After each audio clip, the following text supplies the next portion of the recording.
Labour codes రద్దు చేయాలి. Labour codes రద్దు చేయాలి. లేబర్ కోడ్స్ రద్దు చేయాలి. ఏపీ కార్మికుల ఐక్యత వర్ధిల్లాలి. కార్మికుల ఐక్యత వర్ధిల్లాలి. కార్మికుల ఐక్యత వర్ధిల్లాలి.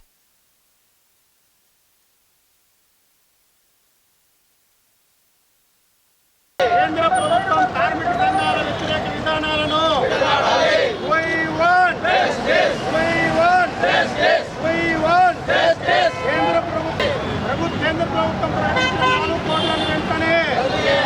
కేంద్ర ప్రభుత్వం ప్రకటించిన 4 కోట్లను వెంటనే ఐక్యత కార్మిక చట్టాలను రద్దు చేసిన ఎన్డీఏ చట్టాలను రద్దు చేసిన ఎన్డీఏ ప్రభుత్వం కార్మిక చట్టాలను రద్దు చేసిన ఎన్డీఏ ప్రభుత్వం కార్మిక చట్టాలను రద్దు చేసిన ప్రభుత్వం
ఆయన ఓకే చెప్పలే.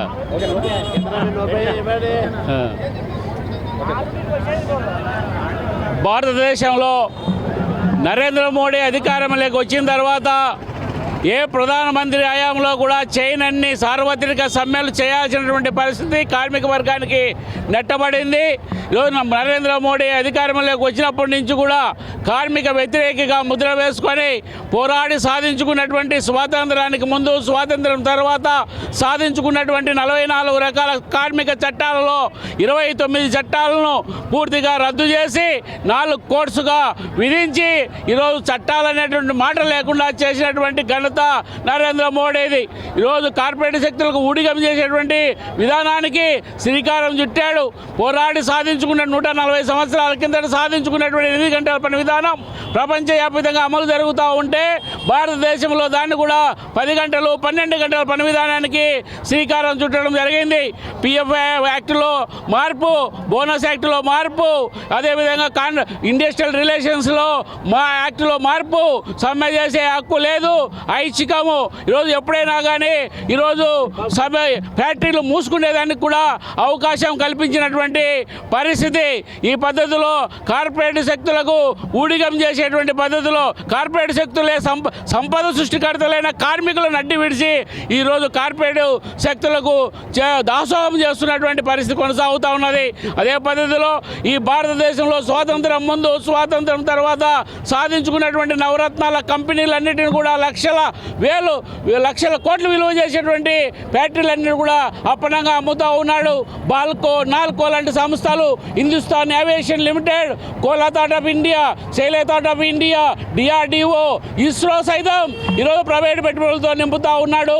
బ్యాంకులు మెర్జ్ చేసి బ్యాంకులను ప్రైవేటు వ్యక్తులకు అప్పచెప్పేదానికి ఈరోజు 12 బ్యాంకులు చేశాడు 27 నుంచి, మళ్ళీ 7 చేస్తానంటున్నాడు. ఒకే బ్యాంక్ అంటూ ఉన్నాడు. ఈరోజు ఈ దేశంలో ఉన్నటువంటి కార్మికులందరినీ కూడా ఇంటికి పంపించేటువంటి కార్యక్రమానికి శ్రీకారం చుడుతూ ఉన్నాడు.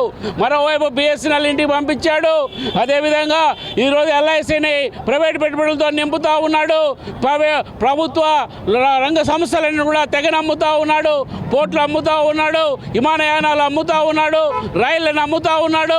కాబట్టి ఈ భారతదేశంలో కార్మిక వర్గం సాధించుకున్నటువంటి ఈ అపూర్వ సంపదనందరూ కూడా ప్రైవేటు వ్యక్తుల చేతుల్లో పెడుతున్నటువంటి దుర్హంకార మోడీ కార్మిక వ్యతిరేక విధానాలకు వ్యతిరేకంగా ఈరోజు 30 మంది కోట్ల కార్మికులు సంఘటిత అసంఘటిత కార్మికులందరూ కూడా సమ్మెబాట పట్టినారు. ఈరోజు ఇండియన్ లేబర్ ఆర్గనైజేషన్తో సంబంధం లేదు, ఇంటర్నేషనల్ లేబర్ ఆర్గనైజేషన్తో సంబంధం లేదు, అదే కేంద్ర కార్మిక సంఘాలు పిలిచి మాట్లాడేటువంటి ఓపిక లేదు. కాబట్టి ఈరోజు కార్పొరేట్ శక్తులను ఎర్రతివాసిపరిచి వాళ్ళతో మాత్రం మాట్లాడి కార్మిక వర్గాన్ని నట్టేడా ముంచుతున్న నేపథ్యంలో ఈరోజు ఈ మోడీ వ్యతిరేక విధానానికి వ్యతిరేకంగా దేశవ్యాప్తంగా కార్మికులు సమ్మెబాట పట్టినాడు.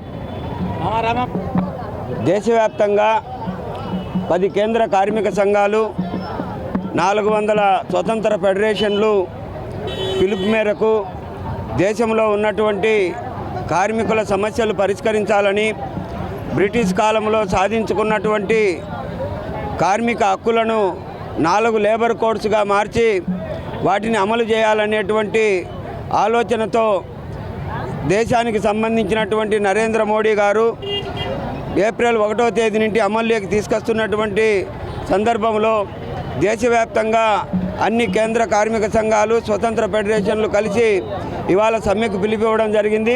అందులో భాగంగా కడప నగరంలో అన్ని కార్మిక సంఘాల నేతృత్వంలో ఈ సమ్మె కొనసాగుతూ ఉంది. ఈ దేశంలో ఉన్నటువంటి నరేంద్ర మోడీకి ఒకటే చెప్తా ఉన్నాం, కష్టపడి పనిచేసేటువంటి కార్మికుడు ప్రశ్నించేటువంటి హక్కు లేకపోవడం అనేది చాలా దుర్మార్గం. సంఘం పెట్టుకునేటువంటి హక్కు లేకపోవడం అనేది చాలా దుర్మార్గం. అందుకోసమనేసే 4 లేబర్ కోడ్స్ను రద్దు చేయాలి, తక్షణం 44 చట్టాలను అమల్లోకి తీసుకురావాలని చెప్పేసి డిమాండ్ చేస్తూ ఉన్నాం. కాంట్రాక్ట్ అవుట్సోర్సింగ్ కార్మికులను పర్మనెంట్ చేస్తానని చెప్పావు, ఇంతవరకు ఒక్క కార్మికుడిని కూడా పర్మనెంట్ చేసింది లేదు. కనీస వేతన చట్టాన్ని అమలు చేయాలని చెప్పేసి సుప్రీంకోర్టు ఇచ్చినటువంటి తీర్పును కూడా అమలు చేసే పరిస్థితులు లేవు. కాబట్టి తక్షణం వాటిని అన్నింటినీ అమలు చేయాలని చెప్పేసి అన్ని కార్మిక సంఘాల తరఫున AITUCగా మేము కోరుతా ఉన్నాం.